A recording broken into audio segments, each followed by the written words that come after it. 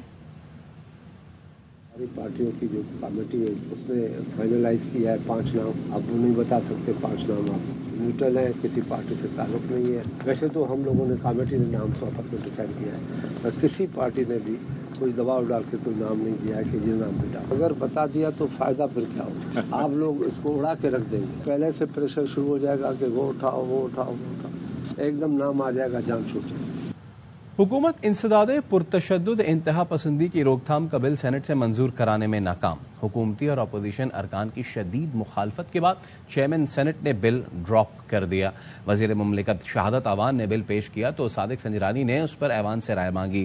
ارکان کی رائے لینے کے بعد چیئرمین سینٹ نے کہا حکومت اس بل کو ڈراپ کرے نہ کرے میں ڈراپ کرتا ہوں، جس کے بعد چیئرمین سینٹ نے تدارک پر تشدد انتہا پسندی بل پر مزید کارروائی روک دی۔ چھٹی کے دن اجلاس بلانے پر بھی چیئرمین سینٹ کو تنقید کا سامنا کرنا پڑا۔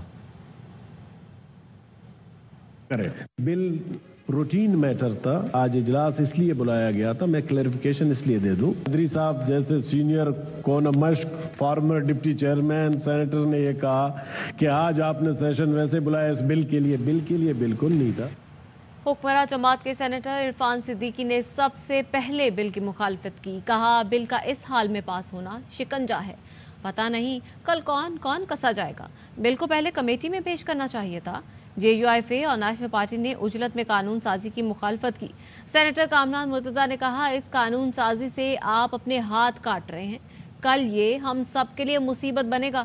عبدالغفور حیدری نے کہا بل کے ذریعے بنیادی انسانی حقوق متاثر ہوں گے۔ نیشنل پارٹی کے سینیٹر طاہر بزنجو نے بل کو جمہوریت پر کھلا حملہ قرار دیا۔ آف وائلنٹ ایکسٹریمزم ایکٹ 2023 سب کے حقوق سلب کرتا ہے، اس کے مقاصد اس کے اہداف سے اتفاق کرتے ہیں، لیکن ہمیں یہ خدشہ ہے یہ قانون اگر جو کا تو منظور ہو گیا بغیر کمیٹی میں گئے تو پھر آنے والے دنوں میں یہ ایک ایسا شکنجہ ہوگا جس میں سے پتہ نہیں کون کسا جائے گا، اور پھر وہ کہے گا جی کہ جب قانون بن رہے تھے تو آپ کہاں تھے۔ اتحادی بھائیوں کو پتہ نہیں چل رہا کہ کل ہمارے ساتھ کیا ہونے والا ہے۔ اگر آپ نے کوئی زور سے بھی نعرہ لگایا تو اس نے کہا کہ تشدد پہ اکسارا تھا لوگوں کو۔ جمعیت علماء اسلام اس بل کی مخالفت کرتی ہے۔ یہ اس طرح کی لیجسلیشن ہے جس میں آپ اپنے ہاتھ کاٹ رہے ہیں۔ کم از کم ایک اتحادی سینیٹر کے طور پہ میں اس سے برات کا اظہار کرتا ہوں، اگر یہ ہم سب کے لیے مصیبت بنے گا، ہمارے لیے یہ تانا ہوگا، خدا کے واسطے ایسی لیجسلیشن نہ کریں۔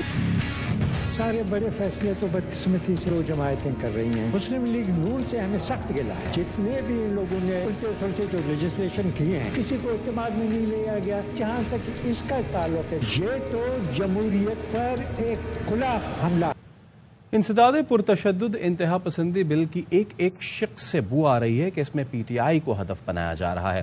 سینیٹر ہمایوں محمد کہتے ہیں حکومت کے اتحادی بھی اس بل کے خلاف احتجاج کر رہے ہیں، اس کے دور رس نتائج ہوں گے، اسی طرح کرنا ہے تو بہتر ہے مارشل لاء لگا دیں۔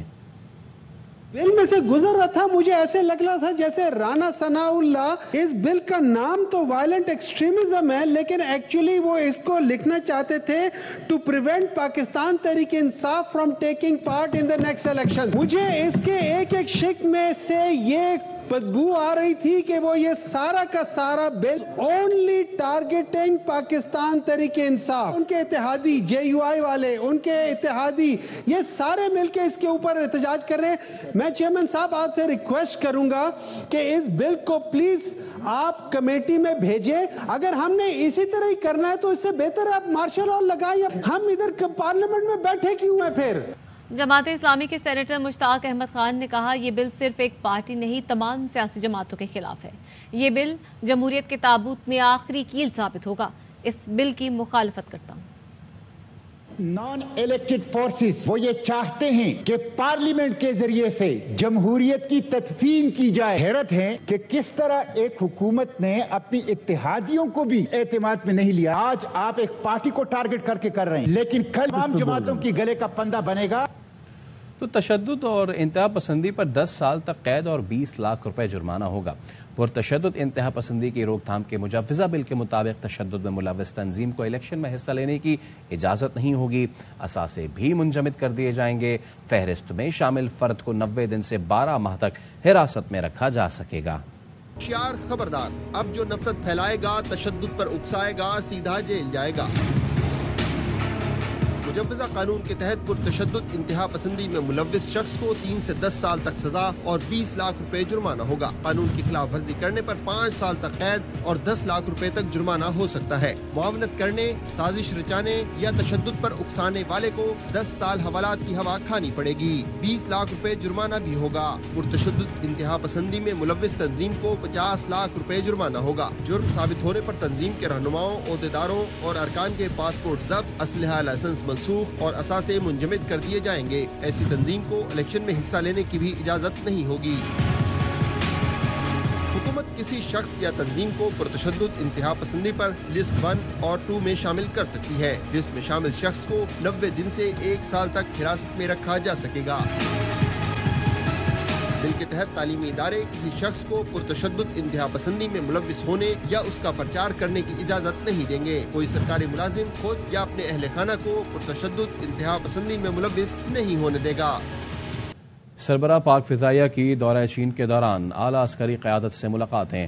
ترجمان پاک فضائیہ کا کہنا ہے کہ ایئر چیف نے چینی وزیر دفاع، Peoples Liberation Army Air force کے کمانڈر، ایکوپمنٹ ڈیولپمنٹ ڈپارٹمنٹ کے سربراہ اور director general bureau of military equipment and technical cooperation سے ملاقاتیں کی۔